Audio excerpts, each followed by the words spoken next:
Hello, beautiful people. Welcome back to my channel. To celebrate over 6,000 subscribers today, we're going to do a special tea time video where I answer all of the questions that have been burning on your heart and on your mind. Let's get to it. So first things first, today we are drinking green tea. It's an organic green tea. I got it from my local grocery store, so it's very easy to access. This tea, I drink it when I need to relax or just when it's going to be a really chill and calming day. So, figured it'd be perfect for us today. Here you go. So it seems like me answering questions is just what all of these tea times are going to end up being about.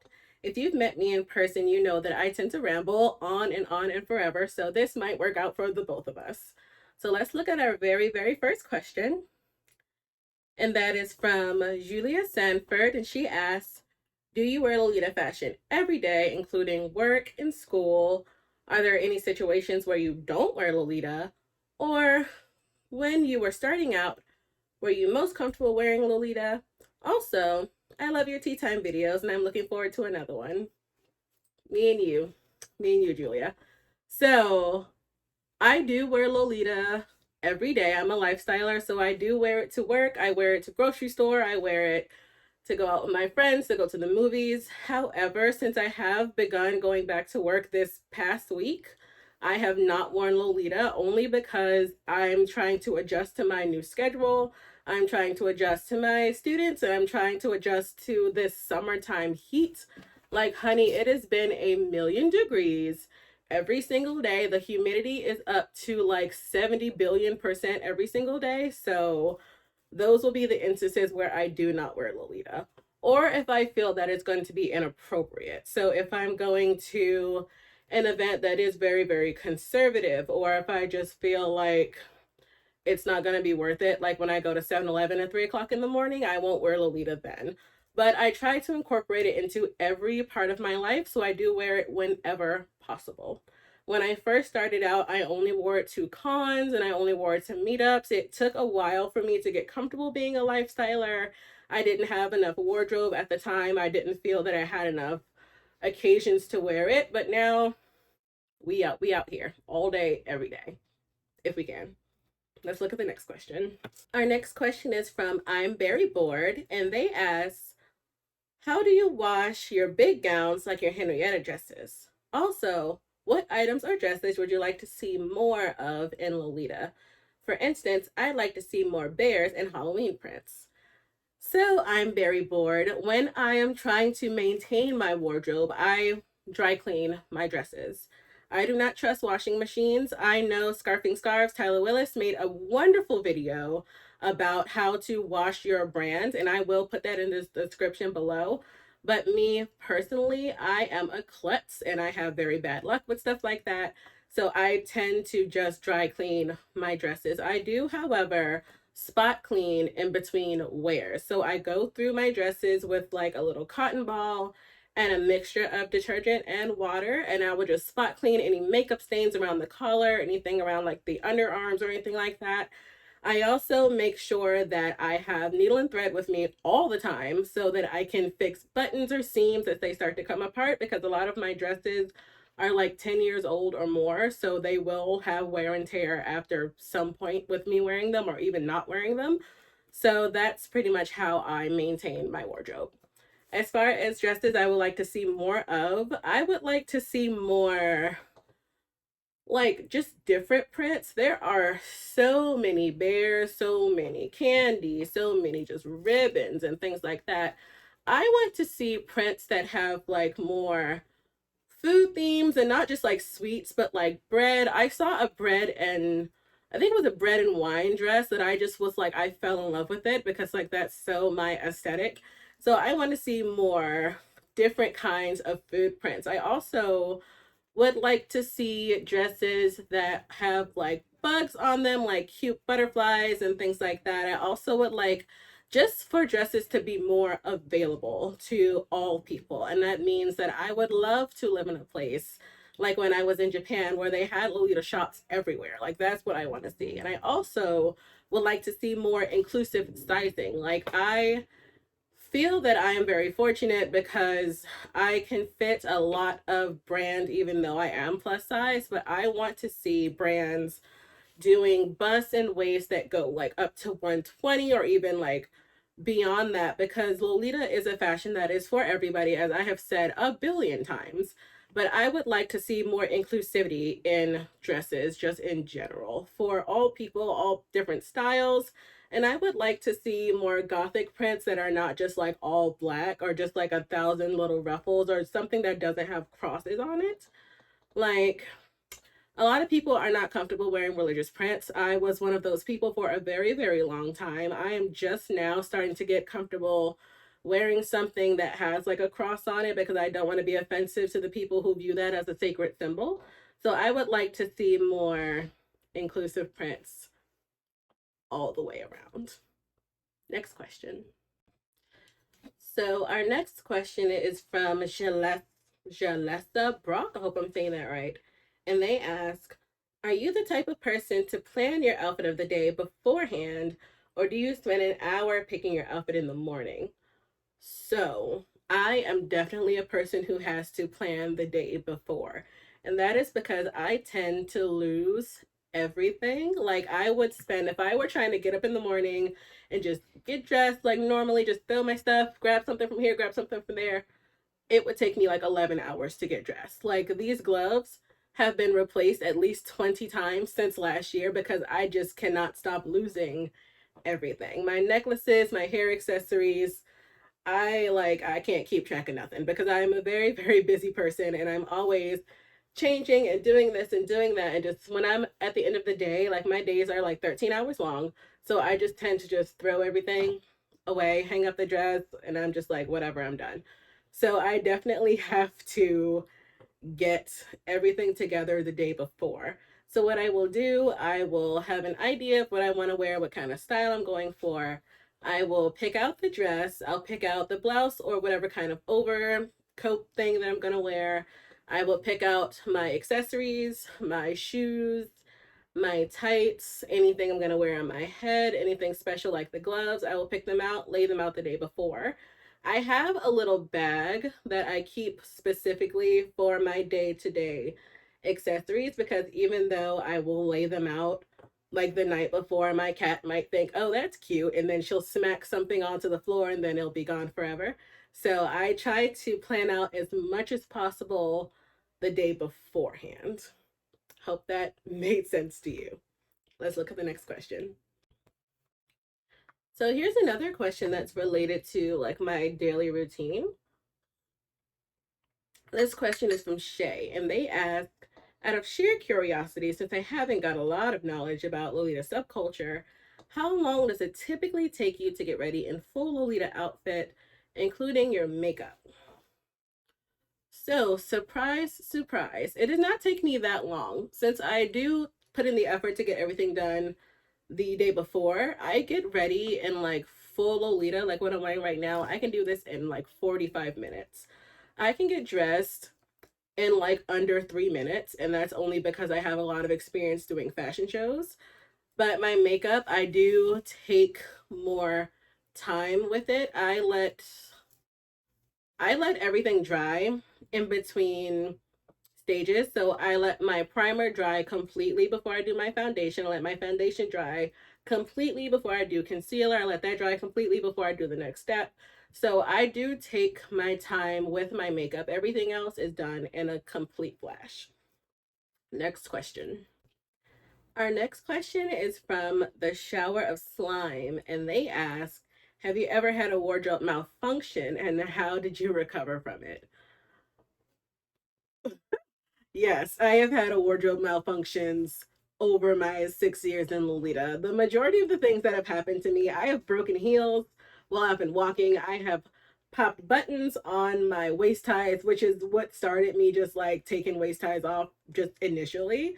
I have like ripped seams on really old dresses. Like, I have had gotten caught in the rain, and it's just like I have had whatever could happen has probably happened to me at some point. So what I have learned to do is to carry around a little bag that has, it's like a little sewing kit. So I'll have the thread that matches the dress that I'm wearing that day. I will have needles. I will have safety pins. I have like extra makeup that I keep in my bag. I have flats that I keep in my bags or my car. Like I've learned to do that now. I will just try to have a whole backup person for me to change into in case something happens. I think the worst thing that ever happened to me was like right before a fashion walk, I completely like somehow got caught on like a hook or something and it ripped a hole in the side of my dress.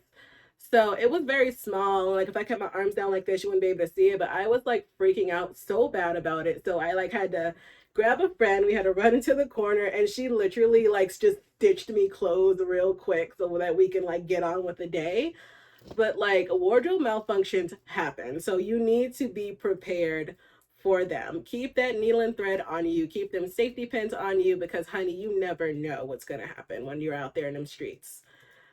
Jesus. Next question. I am very happy that we're getting to know each other in this way. I realize that there are 6,000, more than 6,000 of you, and we know nothing about each other. Here you go. And I want you guys to know that I'm super duper friendly and I'm very, very interested in getting to know each and every one of you. Do not hesitate to DM me on Instagram, email me, or comment under one of my videos. I do read all of the comments and I respond to as many as I can. So let's look at our next question. This question comes from Nali Dar, and they are asking, what do you suggest for a baby Lolita with a growing interest in bonnets? I mostly own classic with a little sweet thrown in, so it feels like they would be compatible with my wardrobe. But I'm scared of paying for something like that since they do get a little up there. They do, I'm not gonna lie. And I'm having trouble with not knowing what the quality or the taste is going to be. So I have a whole video about bonnets. Go watch that video. But while you're here, I will say that Triple Fortune bonnets, even though they are expensive, are the greatest quality that you will ever experience in your life. They go with almost everything in my wardrobe. Every bonnet that I have collected over the years from them, I have something that matches with it. However, if you want something that doesn't cost $200, Sweet Mildred has many beautiful bonnets that are very simple. The quality is fantastic, and I've been able to wear them with just as much as my Triple Fortune bonnets as well. So if you are looking into getting bonnets that are not very expensive, a place where I suggest you shop is called lolitawardrobe.com. I talk about Lolita Wardrobe every single time somebody asks me about where to shop. They have an incredible online shop. The owner is extremely sweet, extremely helpful. So definitely check that out. I will leave a link to it in the description below as well. Let's look at the next question. But before we move on, Bush the Almighty, you asked about custom sized dresses and you had the experience that somebody told you that your 120 centimeter bust was too large. That's ridiculous, and I'm sorry that happened to you. However, Lolita Wardrobe will help you with that as well. I have had dresses made that were over 120 centimeter bust when my bust was that large, and I never had an issue. The owner is very, very helpful. There is guides to show you how to measure appropriately. Go to lolitawardrobe.com, get that custom size dress, and then we'll talk. And while we're on the subject of talking, Holly Mock 12 asks, how many people are you willing to mentor at once? I know you mentioned that you like to mentor before, but I'm sure a few people have reached out already. So, as I've said before, I am always looking to mentor whoever needs my advice. So, since I have been announcing more and more and more that I am a Lolita mentor, of course, I've gotten a million messages. I'm going to respond to all of them. If I don't respond to you that particular second, I will respond to you the very next day. I am here to help, so I do not care how many people need that help. If you have a question, you can comment under my video, you can DM me on Instagram, or you can email me. It does not matter what the question is, how basic you think it is, or whether you think I've heard it a million times before. I'm going to answer you as best as I can, and I will help you through whatever situation that you are trying to get through. Don't be scared. I'm your girl. Next question.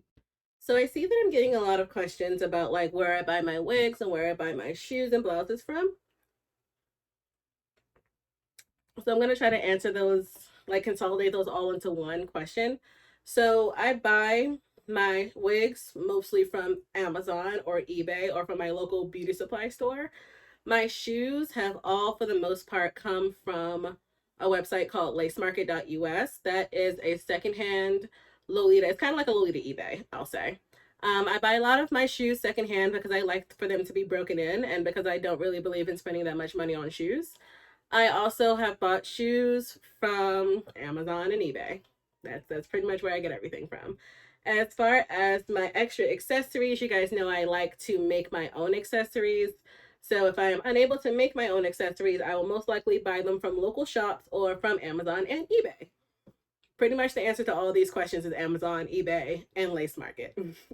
Next question. So this next question is a little bit more personal. The NYCNDN asks, I would like to hear about your experiences in dating and or marriage as a lifestyle Lolita. Does it affect your taste in partner? Do you interracially date? And is it easier or harder to find somebody? Give us all the tea. Sweet heart. Okay, so yes, it when I'm give me a minute.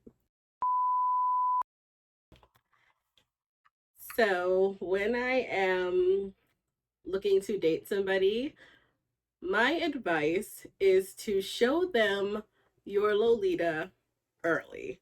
If you are a person who dates online, make it a lot of your pictures. Well, if you're a lifestyler like me, do not in any way try to hide Lolita from somebody who you are potentially trying to start a life with, because you do not want it to be a surprise later on, because then it could be misinterpreted a million different ways and it could be very disastrous. I will show you guys my Facebook dating profile so that you can see what I'm talking about. So on my Facebook dating, like my profile picture already is a picture of me wearing Lolita. Every single picture that I own is a picture of me wearing Lolita because I don't take pictures when I'm not in Lolita, so I ain't got no choice but to see that. But like you see the very first thing I say, yes, I dress like this all the time. I make sure that they understand that it is not a cosplay, it is not a kink, it is no type of fetish. Like I make sure that they understand that very, very early. And then I'm like, yep, it's like this all the time. No, I am not going to change because I am not willing to give up Lolita fashion for nobody. So, all of the partners that I have had in the past have all had knowledge of Lolita before. And the question about interracial dating, I have only ever dated outside my race. It's not because of a preference, it's just because that just happens. My last couple partners have all been Caucasian. I just ended a relationship a month ago with a Caucasian male. And my next partner is going to be whomever, I don't really care. But I do feel like being into any kind of alternative fashion makes it harder to find a partner just based on what their preferences are. So when I'm looking for somebody, especially if I'm looking online, I try to find people that go to the same events that I do. So people who go to the opera, people who go to like Otakon and things like that, so that we'll be kind of sort of like a like-minded person and they'll kind of sort of be more willing to be accepting of Lolita or think that it's cool or something like that. Um, yeah, that's all that I can say. Just don't hide it at all. Make sure that they know what it is. Make sure they understand that it's not a kink or a costume or a cosplay, and make sure that they're cool with it before you even start to talk or to go out. Because if it is a large part of your life, like it is of mine, and they don't like it, it's not gonna work out. Like just pure simple.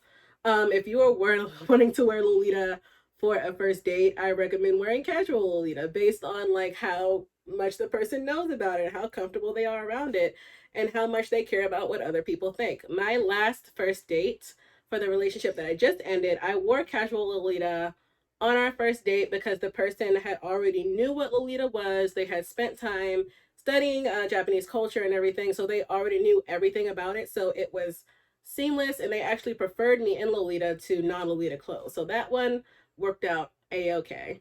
But for everybody else, it's an adjustment, and I would rather them have it mentally in their head that this is what I'm going to look like before they meet me in person versus after. So that's my 2 cents on that. Good luck out there, because dating right now sucks. Next question.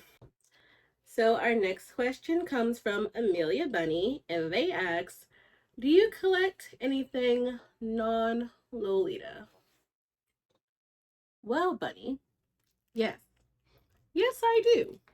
This is my notebook collection. So I've been an avid notebook collector for a few years now. I love all different types of notebooks, but I'm going to show you a good chunk of these so that you see what kind of things that I'm into. So first things first, these were featured in my Japan haul video. These are my cute Rilakkuma notebooks, and I love these because every single page has a different picture on them. And the pages are so cute, and I just know when I finally do get around to using it, like my pens are going to glide so beautifully across those pages, and I am just like, love. Let's see another. I also love notebooks that have brooches on them and anything having to do with Paris. I don't want to say I'm a Francophile, but I'm a Francophile. I love everything to do with France. I love everything to do with the French language and with French culture and anything to do with Paris. So a lot of my notebooks will have the Eiffel Tower or something like that on it. And see another. See? Eiffel Tower. I can't get away from it. This one right here, let me try to get it out of the light. I got this at my local art gallery, and I am an avid art lover, art admirer, art collector. So anything with art on it, I am absolutely obsessed with. This two right here are notebooks that they're like made of leather and they have engravings on them. I absolutely love those. I do like to write a lot, which is what started my notebook collecting. I have been a writer since the day I learned how to write my first sentence back in elementary school. And with me, when I'm trying to write a story, I need a notebook that matches the aesthetic or the story, or my words just won't flow correctly. So I've collected lots and lots of notebooks. These are just my favorites. The entire collection is very overwhelming. I did not want to scare you, but these are my favorites. And when I am writing, when I have a new story in my mind, I'll dig through the notebooks and I'll see which one kind of matches that aesthetic. And then my words just rapid fire come out. So this is my collection of notebooks. I also collect little twin stars things, but I think that you already know that I'm obsessed with Kiki and Lala. But I do have little twin stars pillows. I have keychains, notebooks. My Nintendo Switch skin is little twin stars as well. I have greeting cards, calendars, washcloths, every single thing, anything little twin stars. I need it in my life, and I love it very, very much. Next question. So I think we have time for about 2 more questions. So Monty Gurad asks, Hiya Azami, if you had to change one thing about the Lolita community or the fashion in itself, what would you change? So personally, I would love to see more dandies, more aristocrats, more boy style in general, more OG fashion in this community. I love, love, love, love, love the aristocratic side of Lolita. I think that is very elegant. It is very beautiful, and I would love to see more people wearing it. I would love to see more corsets. I would love to see more historical influences, although I love Sweet Lolita to death. Do not get me wrong. I love all styles of Lolita, but I would like to see more representation of a variety of Lolitas in different styles within this fashion. Hope that answered your question. So our very last question comes from Space Dementia, and they ask, who do you look up to as a fashion icon in Lolita or in general? So this question for me is a little bit of a mixed bag because I do not have a fashion icon. I look up to the community as a whole. I look up to every person who joins in this community with the intention of doing their best and really learning about this fashion. I look up to everybody who takes the plunge to start making YouTube videos despite their fears of with social anxiety or whatever it is that they're going through. I look up to you, and I hope you look up to me as well. And that is the end. And that concludes the end of this tea time video. I hope that you all really enjoyed this video. Please let me know what you would like to see in the next tea time video, or if there are any other videos that you would like. I am working full time again now, so I am back to being a weekend warrior, but I will try to churn these videos out as regularly as possible. For now, don't forget to like, comment, share, subscribe, follow me on social media, and I will see you next time. Bye-bye.